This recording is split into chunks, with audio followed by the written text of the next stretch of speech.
Hello, and welcome to part 2 of my Splatoon 2 tutorial series. Welcome to Inkopolis. Here's a water gun.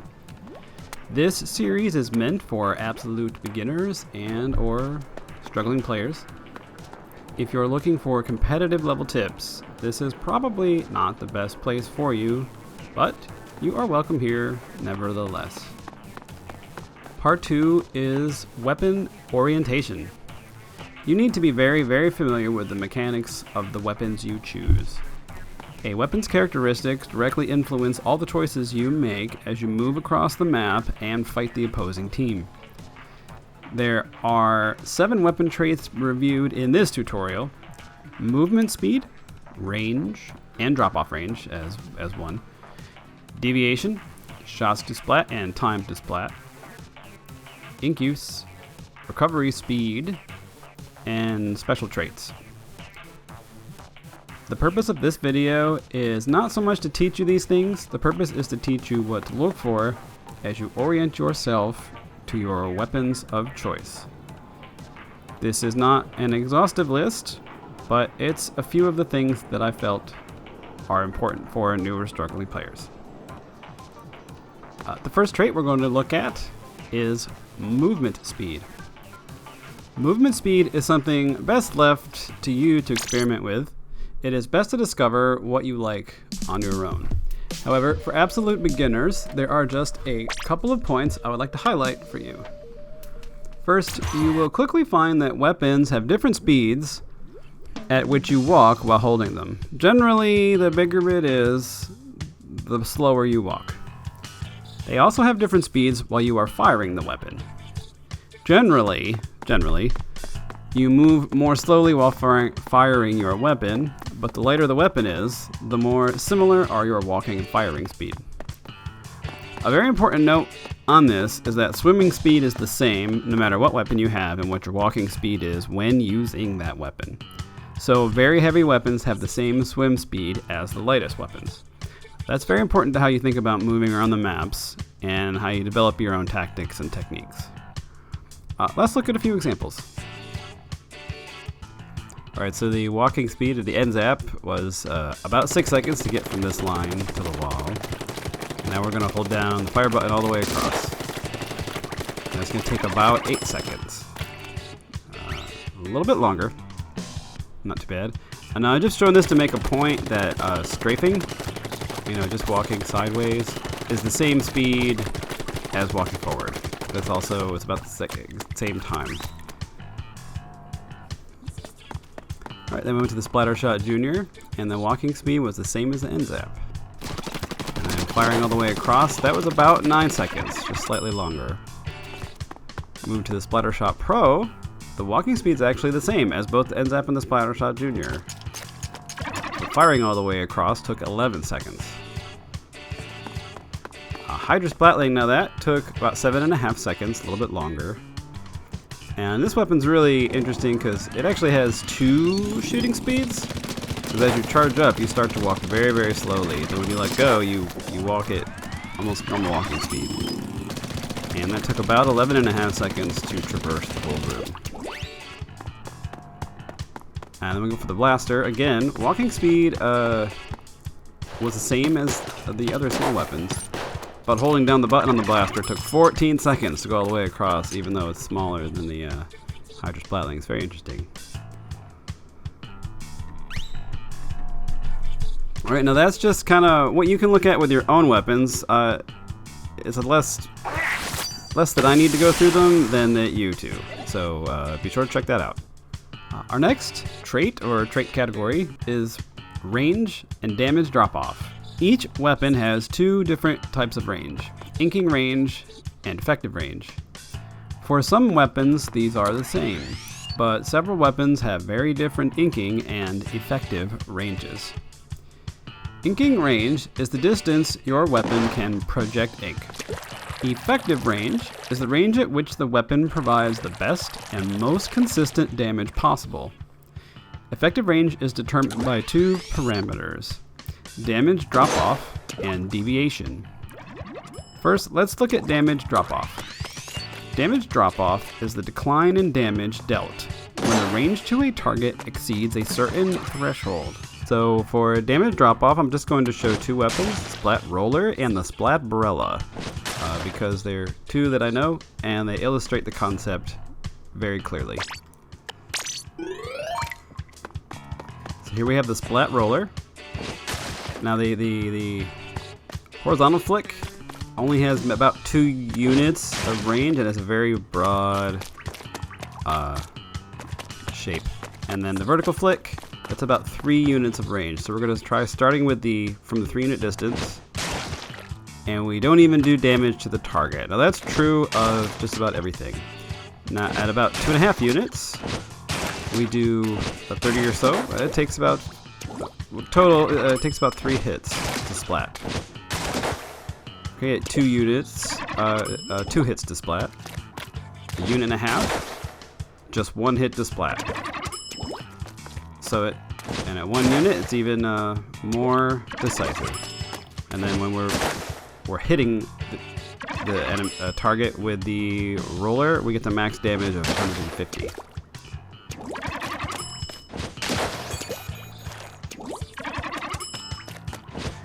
Now the horizontal flick, it's about 1.5 units. We get some consistent hitting, and it's 2 shots.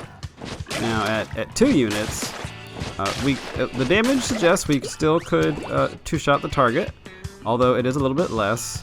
But then also we have some trouble with the cone shape. Moving on to the Splatbrella. Take a shot. Again, you'll see 1, 2, 3. That's actually 3 units distance of ink we can project from the Splatbrella. And then trying to fire at the target from that distance of 3, we do no damage. Okay, at about 2.5, we do enough damage to pop the target in 3 shots. Also, we're just a little more than 2.5. We barely hit the target, and we even do so little damage as 15.8.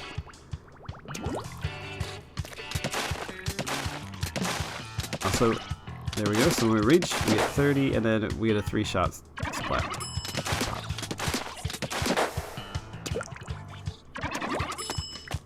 Keep trying. Yeah, I just wanted to keep trying to fire to illustrate that the Splatbrella in particular can do less than 20 when your shot is particularly far due to the sort of pellet nature. And then when we hit optimal range, it takes just 2 hits. And damage keeps going up as we get closer, to the point where we can even pop the target with the Brella. As you can see, particularly in the case of the Splatbrella, damage drop-off can vary quite widely between weapons, and it's up to you to understand your weapon's damage drop-off and to learn to maneuver around that. The other parameter of effective range is deviation. Let's have a look at the Splattershot Junior, the first weapon we all receive. Take a look at the aiming reticle. Notice that there are 4 small marks around the crosshairs, which frame a sort of box shape. We're going to call the space inside of those marks the deviation box.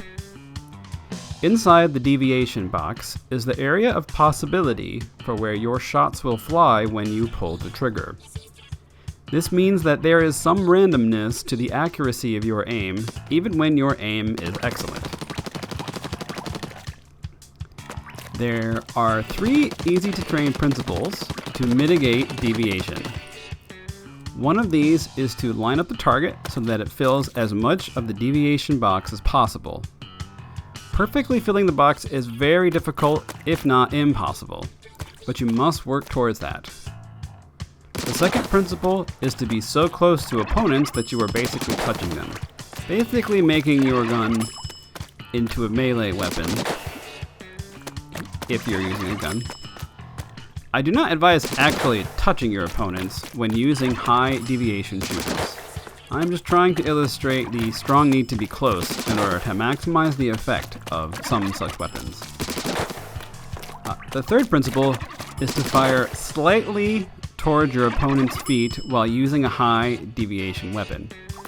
This has the benefit of placing your ink under the opponent when the shots deviate beneath your crosshairs. And the shots that deviate high are far less likely to sail over your opponent's head, and so less likely to miss them entirely.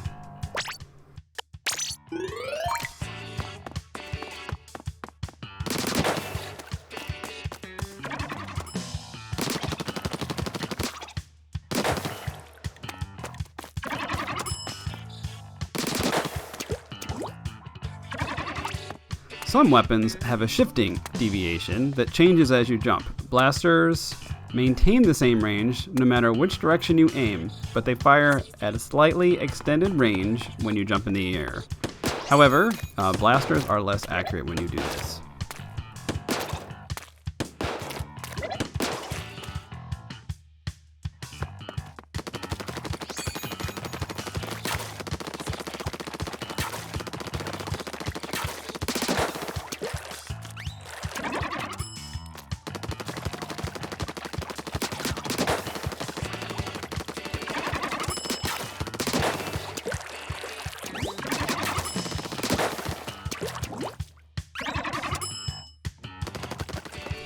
Each shot from a weapon does a specific amount of damage, as can be seen in the testing range when practicing on the testing dummies. Note that all dummies pop at 100 damage. 100 is always the health of every opponent and is also the damage required to splat your opponent. What you need to know for your weapons is the number of shots required to meet or exceed 100 damage, or the shots to splat. You also need to be aware of the time to splat. Time to splat is the amount of time required to fire the shots required to splat your opponent.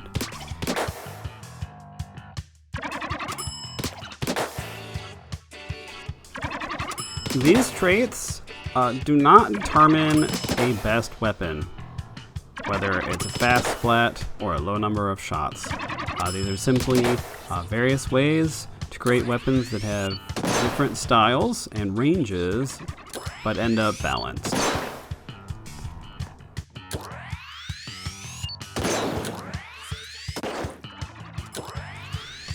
Some weapons even have some other characteristics which should not be overlooked, such as the slosher demonstrated here, where you can see ink actually causes damage to a target below.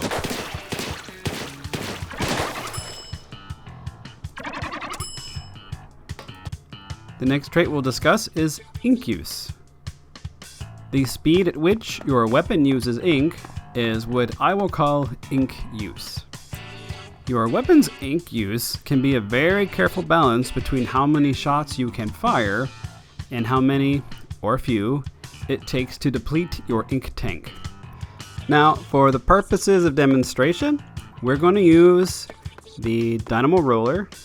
Specifically, we're going to use the gold dynamo roller, which has a splat bomb, because it just helps to show the point a little bit more. So let's start. First, let's count how many vertical flings we can use with the roller before we run out of ink. All right?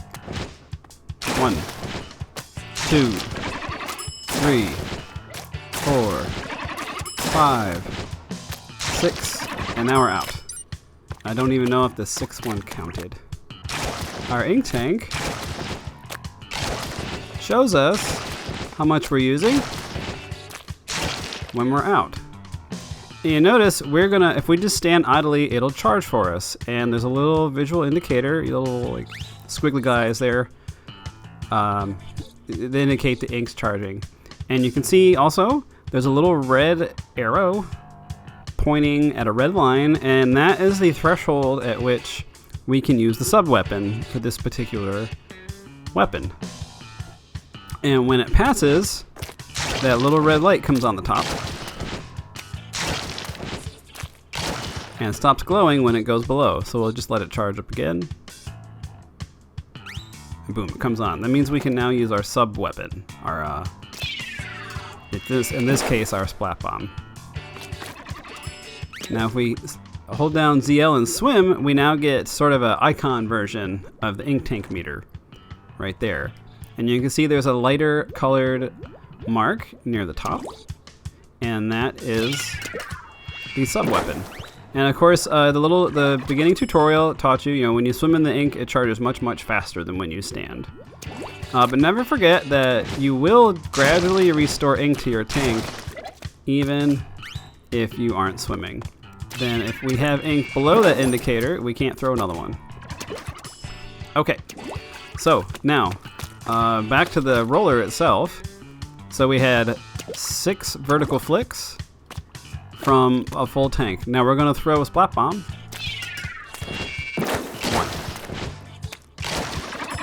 1. Is that 1 or 2?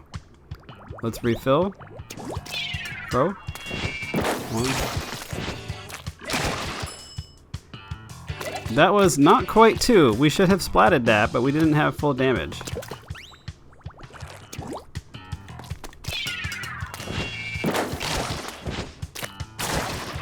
And that time it didn't do any damage at all.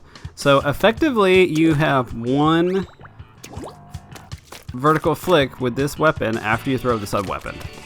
Even though, for demonstration purposes, we used a weapon that generally uses ink quickly. The effect is very, very similar on all weapons. So whichever you choose, it's important to know you're going to have very little ink to play with after you throw your sub-weapon. And it's very important that you understand that. Because the real danger is being caught without ink after using the sub-weapon. You need to discover and come to understand the weapon's rhythm so you can battle without running dry on ink. The next trait I will discuss, I call recovery speed. Recovery speed is the amount of time between the use of a weapon and the moment you can freely move again.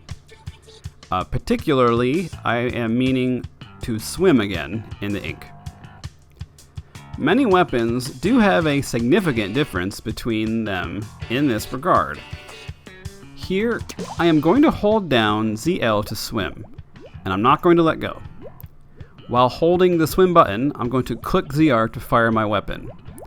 I'm going to fire a splatter shot and then a tent umbrella.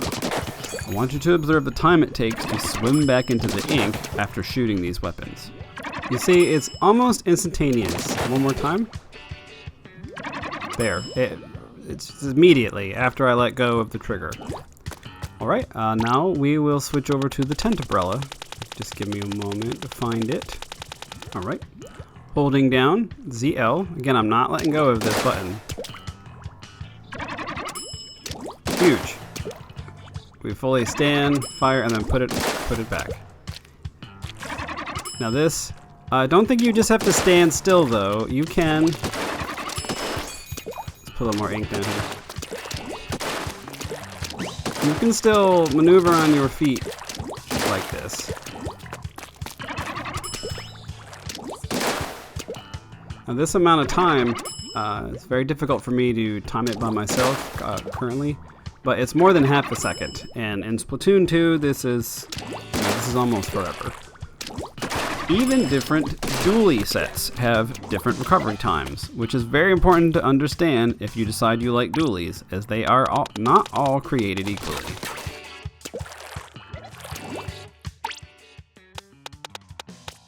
Okay, and then we're going to switch to Tetra dualies. We'll just pick the dark Tetra dualies. Doesn't really matter.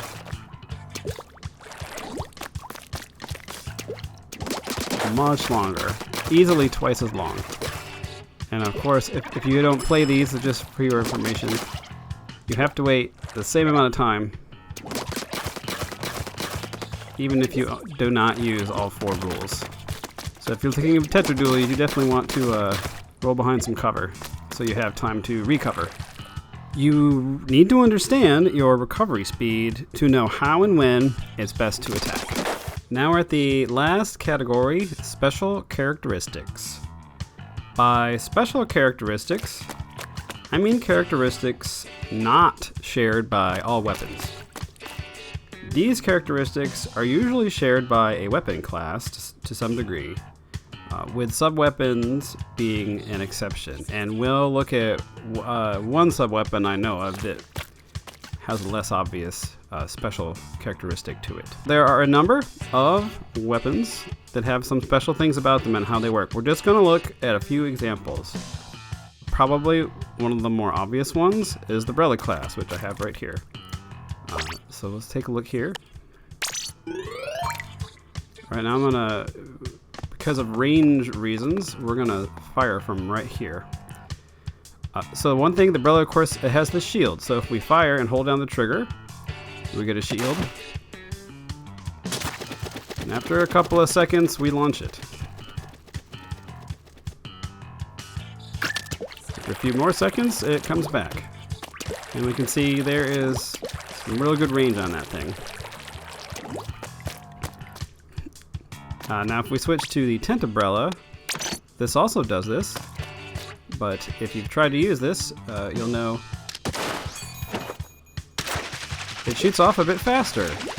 The ink profile is much wider, and the range is a little bit shorter, as we can see here, like maybe 2 full lines. Of course, we're not facing that direction, but that's okay. Also, if you use it, you know that the tent umbrella tent is a lot tougher than the Splatbrella version. It can absorb a lot of more damage. But interesting in the case of the Umbrella class, but then if we switch to a undercover umbrella, the umbrella does in fact not shoot off at all. We have a whole entirely different use for it. Be sure you know how these work and what's the best way to use them.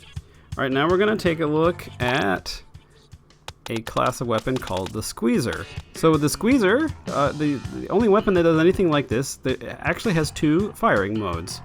If we click, we get a single shot that leaves almost no ink. So I have a tiny bit here, and then I have one way over here that leaves almost no ink in its path. And that is 1, 2, 3, 4. That is 4 lines of range. Of course, now at 4 lines of range, we're not quite in our proper range, but here at about 3.5, we are. Now, if you hold the trigger down, you're going to get one power long-range shot, but then you're going to get this wide-range firing mode that has a very big deviation box. If you can see how, let's see if we can get a look. If we see how small it is there, it's very small, very accurate. But when we hold it down, we get a really wide one, and it resembles the weapons like the arrow spray and weapons like that put a lot of ink on the ground. And to use that, we have to get very close if we want to effectively shoot like this. Of course, it's hard to test this one because if we just click, we get a different shot, unlike other weapons. So I have to hold the trigger down. Anyway, and that's the Squeezer, and that's unique. And we are going to also look, we'll just review dualies briefly. Dualies, again, have a special characteristic with the dually roll. But not all dually rolls are the same. The dually class weapons, of course, have the dually roll as their special characteristic. But they're not all the same, which is why I will constantly remind you and encourage you to explore all the weapons, no matter what it is. We have our standard roll from the standard Splat dualies. We have a little bit of delay. Yeah, I'm trying to mash the button. We have a little bit of delay before we can roll again. Using the Apple dualies, we can roll much faster. We also run out of ink a lot faster. And then, as I discussed earlier, the Tetra dualies actually have 4 rolls, but a whole lot of delay before you can move again. And while we're on dualies, we're going to take the N Parry Splat dualies to look at the curling bomb. And I wanted to show the curling bomb because unlike a lot of the sub-weapons, maybe all the rest of them, there's a different function if you hold it down. So a lot of the other bombs, we just click and this happens. We get a function.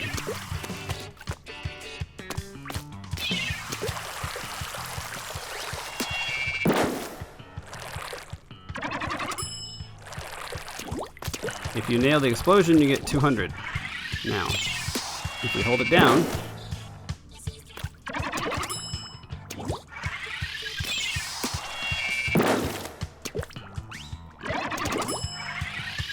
we get the same it sort of goes through its charging process.